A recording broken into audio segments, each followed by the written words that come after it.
കേരളം ഉറ്റുനോക്കുന്ന ഒരു മണ്ഡലമാണ് Thiruvananthapuram central. Thiruvananthapuram സെൻട്രലിലെ LDF സ്ഥാനാർത്ഥി നമുക്ക് ഏവർക്കും സുപരിചിതനായ സുധീർ കരമനയാണ്.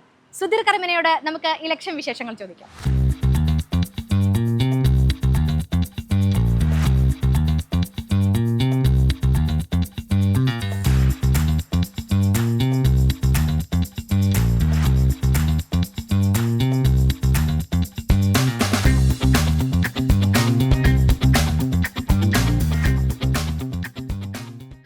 നല്ല സന്തോഷത്തും നല്ല ഉഷാറുമായിട്ടാണ് നടന്നുകൊണ്ടിരിക്കുന്നത്. എല്ലാവരും വളരെ എന്നെക്കാളേറെ ആവേശം ബാക്കി എല്ലാവർക്കും ഉണ്ട്. ആ ആവേശത്തിൽ ഞാനും വളരെ. ഈ ഇടതു മുന്നണിയുടെ ഒരു സ്ഥാനാർത്ഥിയാവുമ്പോഴേ പ്രത്യേകതകളുണ്ട്.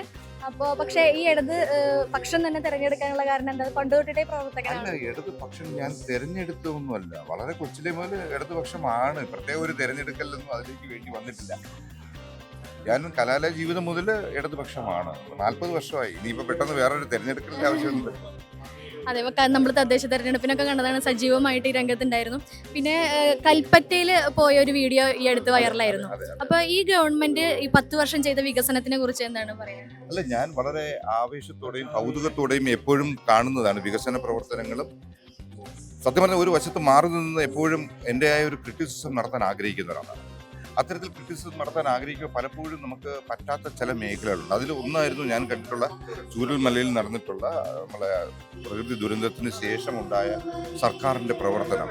ഞാൻ ചെന്ന് കാണുമ്പോൾ തന്നെ 178ഓളം വീടുകൾ പൂർത്തിയായി കഴിഞ്ഞിരിക്കുന്നു. ബാക്കിയുള്ള വീടുകൾ കെട്ടുന്നു, സമുച്ചയങ്ങൾ നടന്നുകൊണ്ടിരിക്കുന്നു. അത് സത്യത്തിൽ വിത്തിൻ 1.5 ഇയേഴ്സാണ് ഇതെല്ലാം ചെയ്തിരിക്കുന്നത് എന്നുള്ളതാണ്. മറ്റൊരു ഏറ്റവും വലിയ പ്രത്യേകത ഞാൻ കണ്ടതെന്ന് വെച്ചാൽ വളരെ ദൂരെയൊന്നുമില്ല, കൽപ്പറ്റ ടൗണിലാണ്. ഈ പറഞ്ഞ വാഗ്ദാനങ്ങൾ എന്ന് പറഞ്ഞാൽ അത് അതേപോലെ പാലിക്കുവാൻ ഇടതുപക്ഷ ജനാധിപത്യ മുന്നണിയുടെ ഏറ്റവും വലിയൊരു പ്രത്യേകതയായി ഞാൻ കാണുന്നത് തന്നെ പറഞ്ഞതിൽ ഏതാണ്ട് 99% വാഗ്ദാനങ്ങൾ എന്ന് പറയുന്ന സാധനങ്ങൾ പൂർത്തിയാക്കി. അത് ഈ ബാക്കിയുള്ള ഇലക്ഷന് വേറെ എന്തൊക്കെയോ പലതും കേൾക്കുന്നുണ്ട്. ഞാൻ ആരെയും കുറ്റപ്പെടുത്തുകയല്ല, പല പാർട്ടിക്കാരും പല തരത്തിലുള്ള മോഹന വാഗ്ദാനങ്ങൾ നൽകുകയും അത് പൂർത്തിയാക്കാൻ പറ്റാത്തതാണെന്ന് എല്ലാവർക്കും അറിയാം. അത്തരത്തിലുള്ള വാഗ്ദാനങ്ങളൊന്നും 2021 ഇലക്ഷന് വന്നപ്പോൾ ഇടതുപക്ഷ ജനാധിപത്യ സർക്കാർ ഒന്നും അങ്ങനത്തെ വാഗ്ദാനങ്ങൾ നൽകിയില്ല.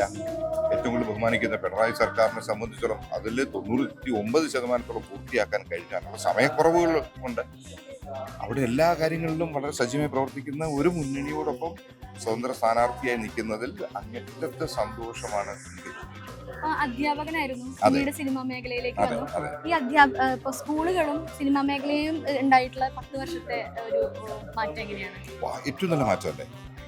ഏറ്റവും നല്ല പൊതുവിദ്യാലയങ്ങളിലേക്ക് കുട്ടികളുടെ ഒരു ഓട്ടമല്ലേ കാണാൻ കഴിയും. മറ്റ് എല്ലാവരും CBSE സ്കൂൾസോ ICSE സ്കൂൾസോ എന്ന് പറഞ്ഞുകൊണ്ട് കുട്ടികൾ അതിലേക്ക് മാത്രം പോകുന്ന ഒരു മേഖലയിൽ നിന്നും CRT വഴി സിലബസുകൾക്ക് വേണ്ട മാറ്റങ്ങൾ വരുത്തിക്കൊണ്ട് പൊതുവിദ്യാലയങ്ങൾ ഏറ്റവും നല്ല രീതിയിൽ പ്രവർത്തിക്കുന്ന ഒരു മേഖലയിലേക്ക്, ഏറ്റവും നല്ല പ്രവർത്തനങ്ങൾ നമുക്ക് എടുത്തു പറയാൻ പറ്റുന്നതാണ് പൊതുവിദ്യാഭ്യാസ മേഖലയിൽ ഉണ്ടായിരിക്കുന്നത്.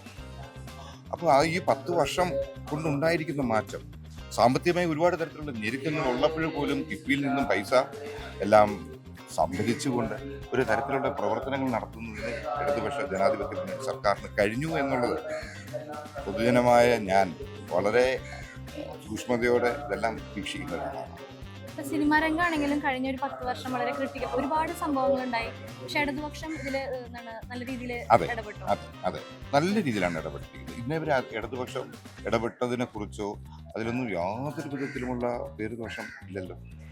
നല്ല രീതിയിൽ തന്നെയാണ് ഏറ്റവും നല്ല സിനിമകളും ഏറ്റവും നമ്പർ ഓഫ് ഫിലിംസും വന്നിട്ടുള്ള വർഷങ്ങളാണ് ഇപ്പോൾ കഴിഞ്ഞു പോയിട്ടുള്ളത്. എന്നാൽ ഒരുപാട് തരത്തിലുള്ള നമ്മൾ പറഞ്ഞതുപോലെ മഹാമാരി വന്ന സമയമാണ്, പേമാരി വന്ന സമയമാണ്, അത് കഴിഞ്ഞ് ഏറ്റവും കൂടുതൽ മണ്ണൊലിപ്പ് വന്ന സമയമാണ്. ഇതെല്ലാം വന്നപ്പോൾ പോലും നമുക്കറിയാവുന്ന ഒരു കരുതൽ എന്ന് പറയുന്നത് തരാൻ കഴിഞ്ഞിട്ടുള്ള ഒരു സർക്കാരാണ്. ഏറ്റവും കൂടുതൽ നമ്മൾ മനുഷ്യൻ ആഗ്രഹിക്കുന്നത്, നമ്മളെപ്പോഴും പറയാറുണ്ട്, പാർപ്പിടമാണ്, വസ്ത്രമാണ്, ഭക്ഷണമാണ്. ഞാൻ പറഞ്ഞത് അതിനേക്കാളേറെ ഏറ്റവും കൂടുതൽ മനുഷ്യന് ആവശ്യമെന്ന് പറയുന്നത് സ്വസ്ഥമായ ഒരു ജീവിതമാണ്. സ്വസ്ഥമായ ജീവിതം, ഒന്നിനെയും ഭയക്കാതെ സന്തോഷത്തോടെയും നിൽക്കാനും ജീവിക്കാനും കഴിയുന്ന ഒരു നാട്, ഒരു വർഗീയ ലഹളയും ഉണ്ടാകാത്ത 10 വർഷം കേരള ചരിത്രം എടുത്തു നോക്കണം. അത് ഇവിടെയായി ഇപ്പോൾ നമ്മുടെ നാട്ടിൽ നടന്നിരിക്കുന്നു. ഇന്ത്യയിൽ പല സംസ്ഥാനങ്ങളിലും പോകുന്നതിന് വേണ്ടിയുള്ള അവസരം ലഭിച്ചിട്ടുള്ള ഒരാളാണ്. അവിടെ എല്ലാം ചെല്ലുമ്പോഴും നമ്മളെ നാടിൻ്റെ വ്യത്യാസമായ പ്രത്യേകത നമ്മൾ കാണുന്നു. സാക്ഷരതയിൽ മുൻപന്തിയിൽ നിൽക്കുന്ന നാട്, പെരുമാറ്റത്തിലും അച്ചടക്കത്തിലും എല്ലാം മുൻപെത്തിക്കാൻ കഴിയുന്ന മലയാളികൾ. ഇതിന്റെ എല്ലാം കാരണമായി ഞാൻ പറയുന്നത് നമ്മളുടെ മൊത്തത്തിലുള്ള വികസന പദ്ധതികളും വികസനം മുന്നോട്ട് പോകുന്നതും കൊണ്ടാണ്. നമുക്ക് പോകാം മുന്നോട്ട്, യാതൊരു സംശയമില്ല. ഈ തിരുവനന്തപുരം സെൻട്രലിനെ നമ്മൾ നോക്കുമ്പോഴേ അതൊരു ഇന്ന പാർട്ടിക്ക് സ്ഥിരം കിട്ടുന്ന ഒരു സ്ഥലമല്ല, എപ്പോഴും മാറി മാറി ഒരു ഭരണം വരുന്ന സ്ഥലമാണ്. പക്ഷേ കഴിഞ്ഞ ഒരു 5-10 വർഷം അത്യാവശ്യം നല്ല മാറ്റങ്ങൾ വരുത്താൻ കഴിഞ്ഞിട്ടുണ്ട് ഇടതുപക്ഷ ഗവൺമെന്റിന്റെ ഭാഗമായിട്ട്. അത് തുടരുമില്ലേ കുറച്ചും കൂടി ശക്തമായിട്ട്? സാറാണെങ്കിൽ ഇവിടെ ജനിച്ചു വളർന്ന കരമനയിലെ ഹൃദയഭാഗത്ത് ജനിച്ചു വളർന്ന നാടിന്റെ ഹൃദയഭാഗത്ത് ജനിച്ചു വളർന്ന ഒരാളാണ്. അപ്പം ഇവിടുത്തെ മേയർ ഭരണം എല്ലാം അറിയാം. അപ്പൊ ഈ തിരുവനന്തപുരത്തിന്റെ ഒരു സൈക്കോളജി വെച്ചിട്ട് അല്ലെങ്കിൽ സാറിന്റെ ഒരു അഭിപ്രായത്തിൽ എങ്ങനെയാണ് ഇവിടെ? ഒരുപാട് കാര്യങ്ങളുണ്ട്. ഇന്നിപ്പോ എടുത്തു കഴിഞ്ഞാൽ 24 മണിക്കൂറായില്ല ഞാനൊരു കാൻഡിഡേറ്റ് ആയിട്ട് പ്രഖ്യാപിച്ചു. ഇനിയും ഇന്നലെ ഏതാണ്ട് ഒരു ഉച്ചയ്ക്ക് 11-12 മണിക്കാണ് അതുപോലായിട്ട്. ഇനിയിപ്പോ ചെയ്യാനുള്ള പ്രവർത്തനങ്ങളെ കുറിച്ചുമല്ല, ആദ്യം ഇലക്ഷൻ ക്യാമ്പയിനും ഇലക്ഷന് വേണ്ടി ജനങ്ങളെല്ലാവരെയും കണ്ട് ഞാൻ എന്താണെന്ന് അറിയിക്കുക എന്നുള്ള ഒരു ദൗത്യത്തിലേക്ക് മാത്രമാണ് ശ്രമിക്കുന്നത്. തീർച്ചയായും വികസനമായ പ്രവർത്തനങ്ങളും സ്വസ്ഥമായി ജീവിക്കുന്നതിന് വേണ്ടിയുള്ള അന്തരീക്ഷം ഒരുക്കുക എന്നുള്ളതാണ്. നഗരപ്രദേശമായാലും തീരദേശ പ്രദേശവും ഉൾപ്പെടുന്ന ഒരു പ്രദേശമാണ്. അതിന് വേണ്ട എല്ലാവിധ പ്രവർത്തനങ്ങളും